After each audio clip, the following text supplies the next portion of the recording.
layer of dust. He looked closer, his eyes scanning the rows of houses. Each one was a mirror image of the next, the sameness of it all making him feel claustrophobic. It was like looking at a never-ending line of Granny's house, each one a prison for someone's forgotten memories. And in the stillness, he thought he heard whispers, faint and distant, but growing louder with each passing second. He stepped back, his breath coming in ragged gasps. The TV droned on, the woman's voice recounting the grim details of the murder that had taken place in this very house. Timmy felt sick. He didn't want to believe it, but the evidence was right there in front of him. He had to tell someone, had to get out of here. But who would believe him? His mom would just think he was being dramatic, and his friends would laugh. They didn't understand what it was like to be in a house that had seen so much pain. With trembling hands, he picked up the phone. The dial tone was a lifeline, a promise of escape. He dialed his mom's number, his eyes never leaving the TV. He could feel the house pressing in around him, the walls closing in. He heard the phone ring once, twice, 3 times. And then, a click. Hello. His mom's voice was groggy with sleep. Timmy? Is everything okay? Mom, he whispered, his voice shaking. You have to come get me. There's something wrong with this house. What do you mean? She asked, the concern in her voice growing. I heard things. He couldn't bring himself to say the words. It's not right here. You have to come now. There was a pause on the other end of the line, and Timmy could almost hear the wheels turning in his mom's head. Okay, sweetie, she said, her voice firm.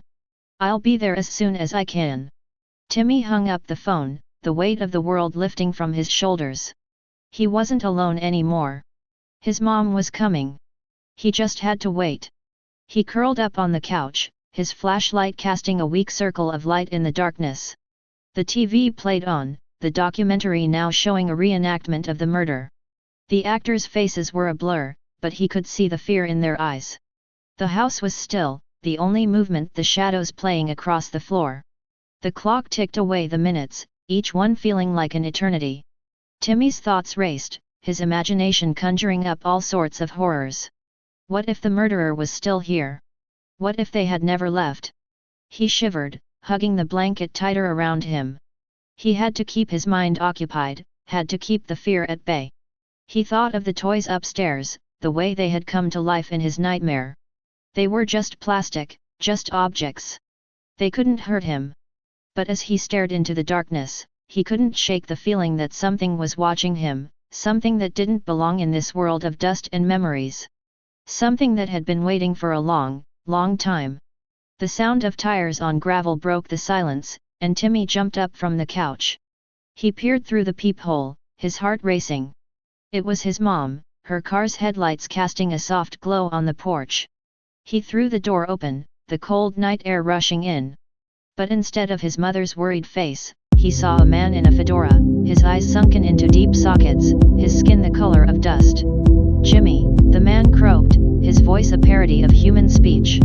Your mother, she's not coming. Timmy stumbled back, the words hitting him like a sledgehammer. What do you mean? He asked, his voice barely above a whisper. The man leaned in closer, his breath hot and foul. She's dead, he hissed. She's been dead for years. She's with me now. Timmy woke up with a start, his heart racing. He was back on Granny's couch, the TV still playing the static, the house silent except for the ticking of the clock. He looked around wildly, his eyes darting from corner to corner, searching for the man with the hat. But there was no one there. It was just a nightmare, a twisted reflection of his fears. The clock read 3 a.m., the witching hour. Timmy's heart hammered in his chest as he picked up the receiver, his small fingers shaking. He dialed his mother's number, his breaths coming in shallow gasps. Each ring felt like an eternity, the silence between them stretching like a tightrope that could snap at any moment. Hello. His mother's voice was groggy, a stark contrast to his panic. Mom, he whispered urgently, something's wrong here.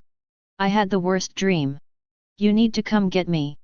Timmy, honey, she said, her voice thick with sleep, it's just a bad dream. You're safe at Granny's. But the fear was too real, too palpable. "No, Mom," he insisted, "it's not just a dream. I saw things, heard things. It's okay, baby," she soothed, "just go back to sleep. It's all in your head." He didn't want to argue, didn't want to scare her. But the man's words echoed in his mind, "Your mother's not coming." He swallowed hard, forcing the bile back down his throat. "Okay, Mom," he lied, "I'll try." He hung up the phone, the dial tone a mocking reminder of his isolation. The house loomed around him, its silent sentinels of furniture seemingly more menacing than before. The darkness felt thicker, the air heavier with a sense of foreboding. Timmy lay back down on the couch, the plastic covering crinkling under his weight. He pulled the blanket up to his chin, the fabric cold and unyielding. His eyes remained glued to the ceiling, every noise amplified in the quiet of the night. The house's creaks and groans seemed to whisper secrets, each one a twisted tale of the horrors that had unfolded within its walls. With every breath he took, he strained to hear beyond the usual sounds of the old house. Each time he thought he heard something new, something sinister, his heart skipped a beat. Was that a footstep? A door creaking open? His imagination painted a vivid picture of the man from his nightmare lurking in the shadows, waiting for him to let his guard down. He told himself it was just the house settling, that the noises were normal, but the fear had taken root. He tried to think of happy thoughts, of playing with friends, of his mother's warm embrace, but the images of the plastic soldiers and the twisted TV screens invaded his mind, turning his thoughts to a dark and twisted place. Timmy's eyes darted to the clock. It was 3:15 a.m. Each minute that ticked by was a tiny victory over his fear, but each tick was also a reminder of the long night ahead. He closed his eyes tightly, willing sleep to come and save him from the torment of his own thoughts. But sleep was a fickle thing, and it remained elusive. In the silence, he heard the soft rustle of fabric from upstairs, the gentle sigh of a bed shifting. He knew it was just Granny turning in her sleep, but his mind painted a picture of the plastic soldiers advancing, of the Barbie dolls floating down the stairs, their eyes gleaming with malice. He sat up, his heart racing. The house was too quiet, the silence a living, breathing entity that seemed to press down on him. He grabbed the flashlight, the plastic cool and reassuring in his sweaty hand. The beam of light cut through the darkness, illuminating the room in stark contrasts of light and shadow. The TV flickered, casting eerie patterns on the floor. He could almost see the army men marching, the Ninja Turtles plotting, the Barbie dolls watching with their vacant stares. The static was a visual representation of the chaos in his head, the endless noise that wouldn't let him rest. And then, out of the corner of his eye, he saw it. A doll, perched atop the dresser, its eyes glinting in the moonlight. It was a Raggedy Ann, a toy from his mother's childhood that he hadn't noticed earlier. But something was wrong. The doll's smile was too wide, its eyes too knowing. It stared at him, unblinking, as if it had been waiting for him to notice. Timmy's breath hitched. He hadn't